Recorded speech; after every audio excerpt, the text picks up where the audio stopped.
The other planet that I want to show you how it plays out in the solar return, of course, is the moon. I'm using planet here in the astrological sense as a planetary symbol. And the reason is because when I went to look at my chart for 2024, I noticed that not only the sun, but also the moon was there in the 12th house. So, of course, I said, well, okay, now what does that mean? Yes, I know it was a lot of work behind the scenes, but what is the difference between the sun and the moon as symbols in our solar return chart? The meaning of the moon is emotional temperament. It's not simply emotions. It's not like that you're angry. Everybody gets angry. It's not like that you might be sad. Everybody gets sad. But it's more about how you express those emotions and how you shift from one to another.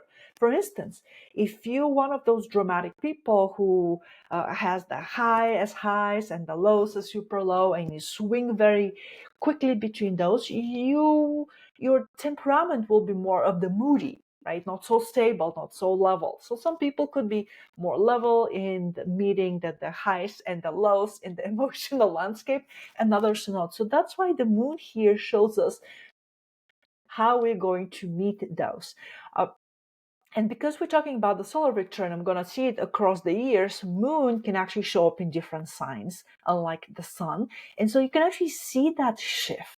If the moon lands in Cancer, Cancer likes emotions. But if the moon lands in Capricorn, that year might be a little bit more stoic, a little bit more pragmatic. We'll get it over with. You can cry, but we'll cry later. Let's get the job done. So this is how we can actually trace the moon through the solar chart and see how inner we ring with that, how we're dealing with those emotions, because the sun will show us where the energy focuses, but there's also an aspect of us who said, I don't want to do that. Oh, I don't, or you self-sabotage for whatever mysterious reasons, because there's a huge subconscious part of us. It's not just like the conscious saying, I'm going to get a new job. The subconscious also has its own agenda and its own way of expression.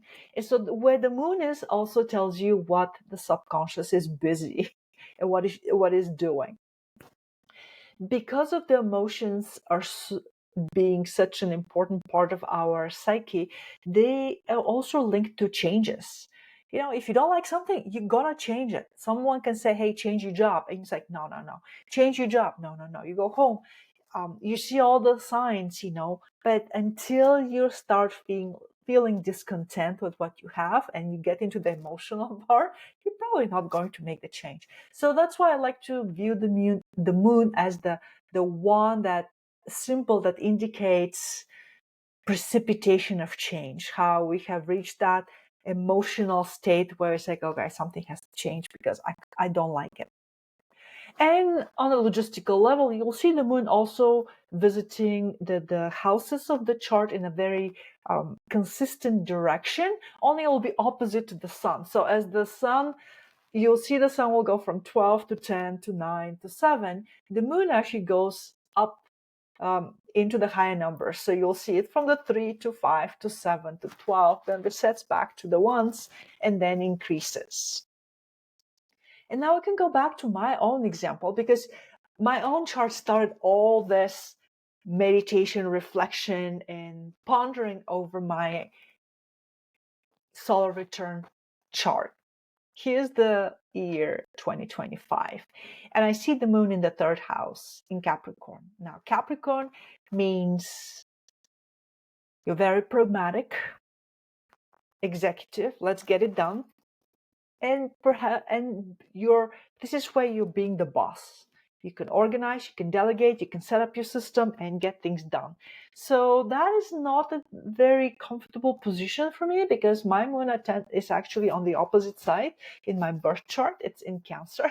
So this is going to be an interesting year. But remember, the year is just unfolding. So you don't really have a good feeling. Is it true? Is it not? You can't really put your finger. This might even feel too foreign. So it pays to go back at least 1 year and look at what happened last year. The last year, moon was in the 12th house, just as the sun was. And for the sun, I said, well, my whole life activity and energy was revolving about work behind the scene. But what does it mean about the moon behind the scene? For the moon, behind the scene, that invisible work was actually about release. That's another keyword for the 12th house. And when it comes to emotion, you can see that because the 12th house resonates with endings and new beginnings, getting ready for a new beginning. But before you can make room for a new beginning, you have to let go of some of the outdated patterns from the past.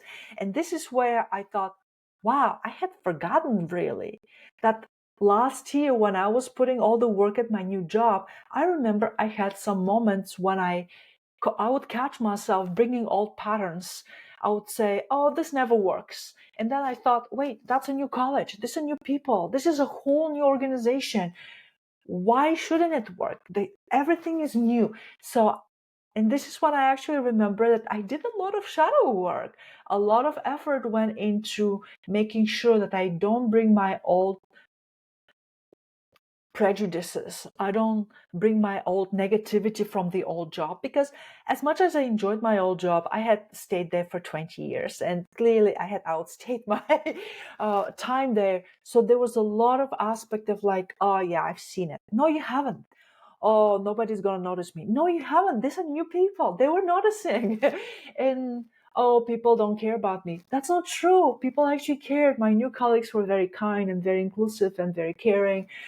And so that emotion, that negativity, you can see it in the moon. And it was very murky. Most of it, there was one day when I didn't even catch myself. It was one of my colleagues who said, oh, I'm sorry that you have not felt supported in the past, that to make you feel that way. And I was like, huh, you're right. And you're supporting me. That is all lunar work. And so 2024 was not only learning and working in the background in my new job, but also inwardly working to let go of the negativity. Because, if you leave it, if you keep it, that subconscious negativity has the tendency to manifest around you, right? And that's where the self-sabotage happens and everything, the patterns repeat, and you say, okay, do I need to look for a new job? Well, no new jobs will ever bring that new if you don't do the lunar work to let go. And then I went back to the 2023 and I said, okay, where was the moon? And the moon is in the 11th house. And it was, you can see this is Aries.